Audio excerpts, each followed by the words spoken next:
And for today's video, dito nga po pala tayo sa bahay ng Kuya Pedi De Castro at Ate Biba. At pumunta nga po pala kami dito para i-celebrate ang birthday ni Alex De Castro. At pagdating ko nga po pala dyan ng before 6 o'clock ay marami na nga rin po pala siyang mga bisita. At isa na nga rin po pala dito ang konsihal ng San Roque na si Konsihala Clement Maglaki. Nakasama na nga rin po pala dito yung panganay na anak niya na naka-red at ang kapatid niyang naka-black. And shoutout nga rin po pala dito sa akin kumare na si May Hosmilio na mahal at nag-iisang asawa ni Mark Hosmilio. At ang nanay ng Ate Biba na si Nanay Ayang na sobrang lakas pa sa edad na 85 years old. And shoutout na nga rin po pala dito sa isang kumare ko na si Almarie Joy na asawa naman ng ating birthday celebrant for today's video. And shoutout na rin po dito sa mag-inang Rhea De Castro at Alana. Ito naman po yung mga food na inihanda sa atin ng ating birthday celebrant na si Alex De Castro. Sweet and sour fish na sobrang laki, calamares, at itong seafoods na meron siyang tahong, hipon at pusit. At isa na nga rin po pala dito ang inihaw na bangus. At hindi rin po dito nawala ang dynamite.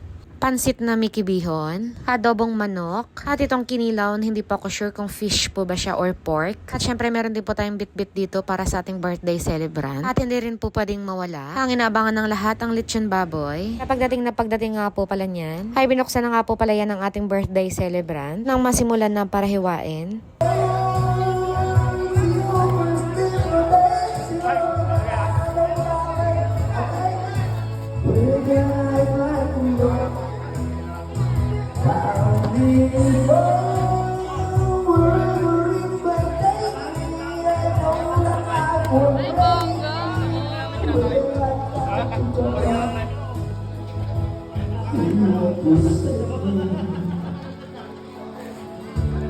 So ayan, kung nakikita nyo nga po, hindi rin po tayo nagpahuli dyan. Kaya bago nga po pala hiwain yan, ay kumuha na nga po pala ako dyan ng kaunti lamang. At sabi ko nga po ay pakurot lang. And after ay sinimulan na nga po pala yan hiwain ng Kuya Umpeng. At kung nakikita nyo nga po ay nagtatalsikan pa ang kanyang mga mantika. At yan nga po palang baboy ay sobrang laki. At bago ko nga po pala simulan dito ang kumain, ay kinantahan nga po pala muna namin ang birthday celebrant.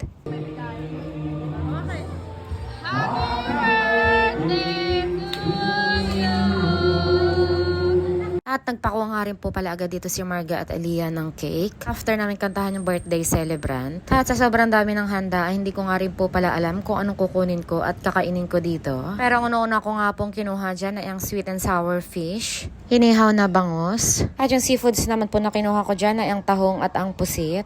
At kumuha nga rin po pala ako dito ng kinilaw.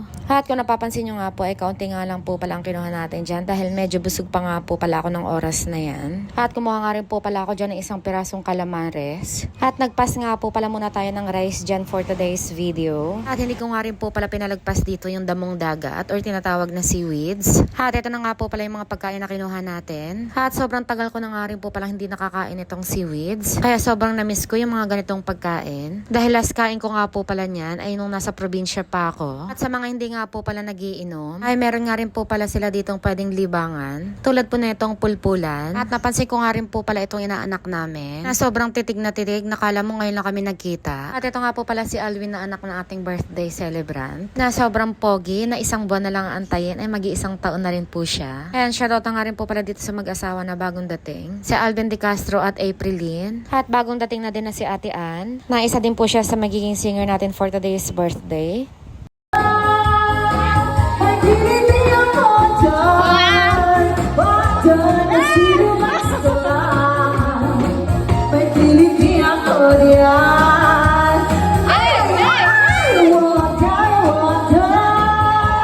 Two hearts that beat as one. Our lives has just begun. Forever, forever, I hold you close. At bago nga po pala kami umuwi dyan, ay may pasyaron nga po pala ang ating birthday celebrant. May unang na kami!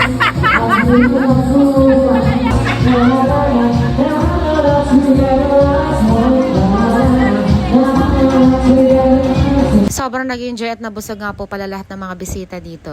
Dahil pinakain ka na nga po pala ng birthday celebrant. Ay, meron pa nga po pala siyang mga pasyaron na lechon baboy sa kanyang mga bisita. Kaya naman, maraming salamat nga po pala sa pag-invite sa amin. And happy birthday, paring Alex. And I hope all your birthday wishes come true. And bigyan ka pa ni Lord ng mahabang buhay. And God bless you always. At hanggang dito na lang din po ang vlog natin for today's video. At maraming salamat po sa inyong panonood. God bless and bye-bye!